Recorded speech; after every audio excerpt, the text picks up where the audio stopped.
Hello there, you're now with me, Muhammad Yusuf, for TVS News at 5. Let us begin with our top story. Ranil WICKREMESINGHE has been voted in as the country's new president, replacing ex-President Rajapaksa Gotabaya, who fled the country last week. He secured 134 votes from the parliamentary against his rival Dulus Ala Peruma, who received 82 votes out of the 225 members.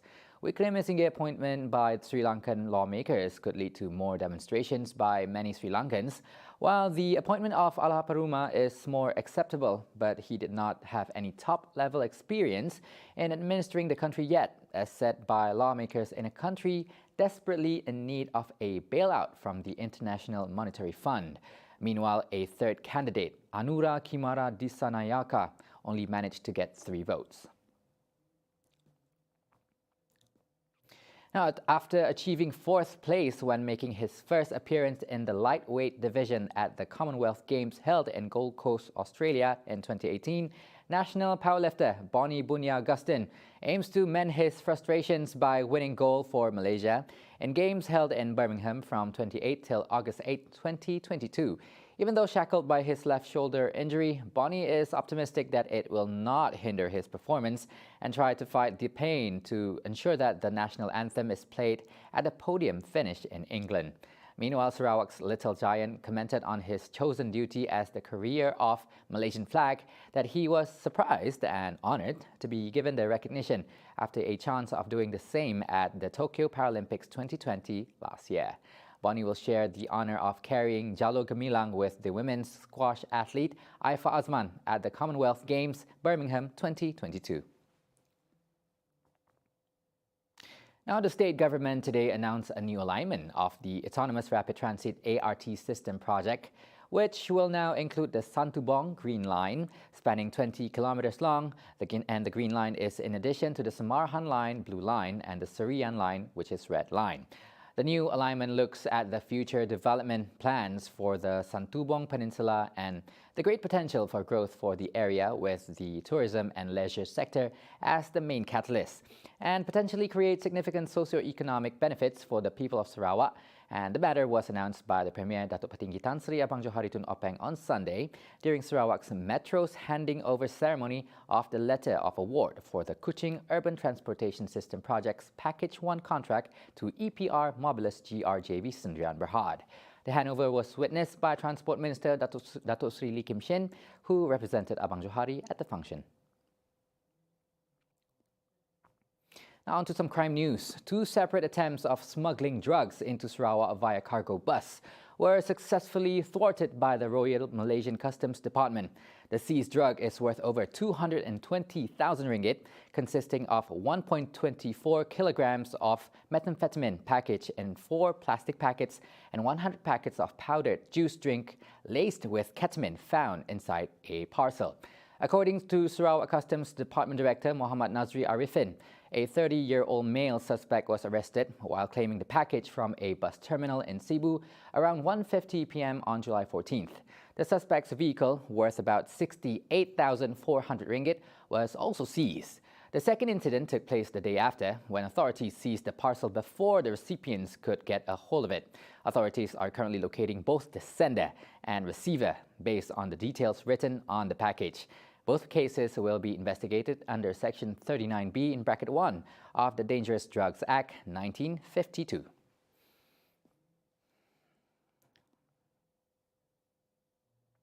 And at Jalan Kong Yit Kim, Cebu, both victims were pinned in their vehicle and burned beyond recognition during the 5 a.m. incident this morning.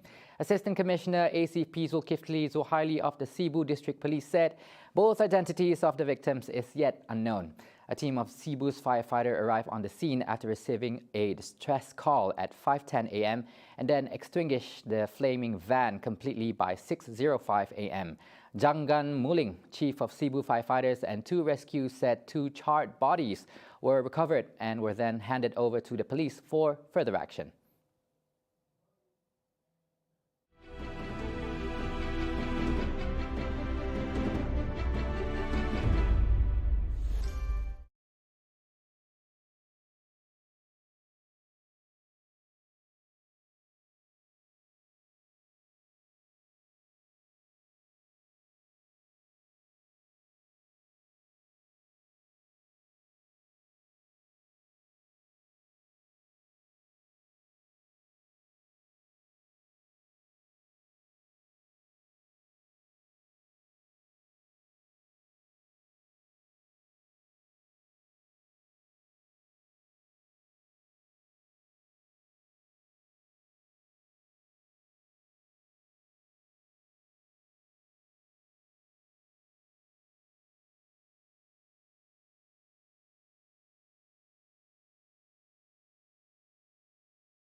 This is TVS News at 5. Now, yesterday we've seen how COVID-19 has affected the economy, and it has triggered one of the worst job and social crises, with the impact to be felt for years to come. This phenomenon has also caused many to suffer, be it, losing a loved one and lose of freedom, as it is natural to grieve. This process takes time and involves many different emotions and behaviors. Some would grieve over the loss of social connection, physical mobility, and drastic changes in our daily routine. Identifying grief is often the first step. However, just as each person's experience of grief is unique, coping strategies would work differently for each person. Joining us this evening is Councillor Adrian Albert, and Adrian Albert is to share his insight on coping with grief and loss. Thank you for joining us today, Adrian. Now, often a person feels grief in waves or cycles. This means there are periods of intense and painful feelings that come and go. How can we cope?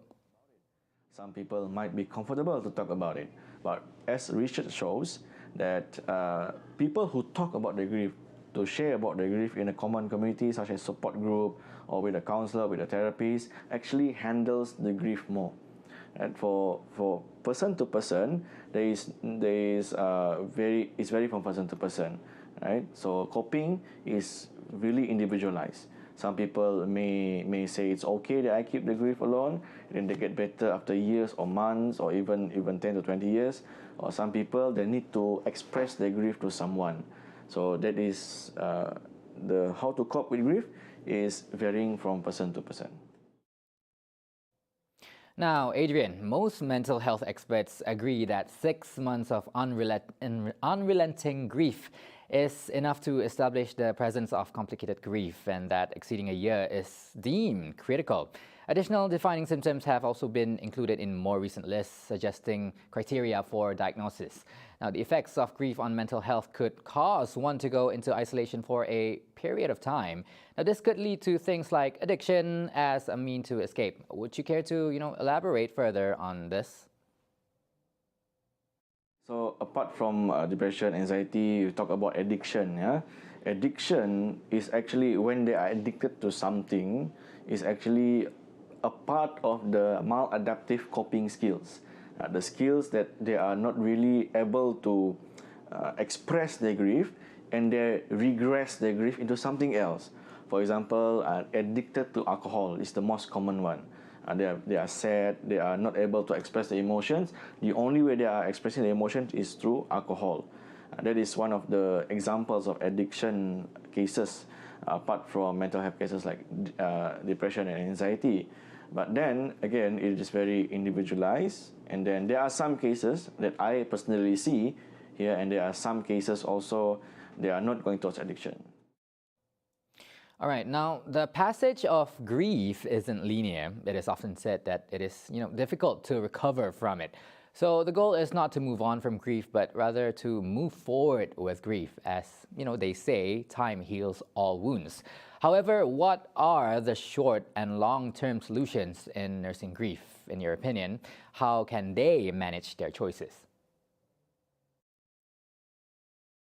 So the most healthy way to deal with grief, I'm talking on research-wise, the most healthy way to deal with grief is, number one, get your support system. Support system might be family, might be friends, might be your co-workers, might be your colleagues. So a healthy support system really helps you in coping with grief. And research shows that when you talk about grief often, you share it to your support system, you share it to someone who trusts, you actually can release a bit of that intense emotions caused by grief. And that is, in my opinion, that is one of the healthy ways that you can cope with grief. Apart from denying it, apart from doing all those things, it's actually accepting or actually acknowledging that you are grieving, acknowledging that this is what is happening to me, that I have to do this, set my goals, meet my support group, talk about it, and then move on from there. So the main healthy point for you to cope with your grief is that you actually talk about it, share about it, and find people who you can trust. Thank you, Adrian, for the insights. Now, that's all the time we have for TVS News at 5. And if you want to see the world closer with TVS, we bring you the latest news updates both locally and internationally just a click away by heading on to our website at www.tvstv.my or follow us on our social media platforms.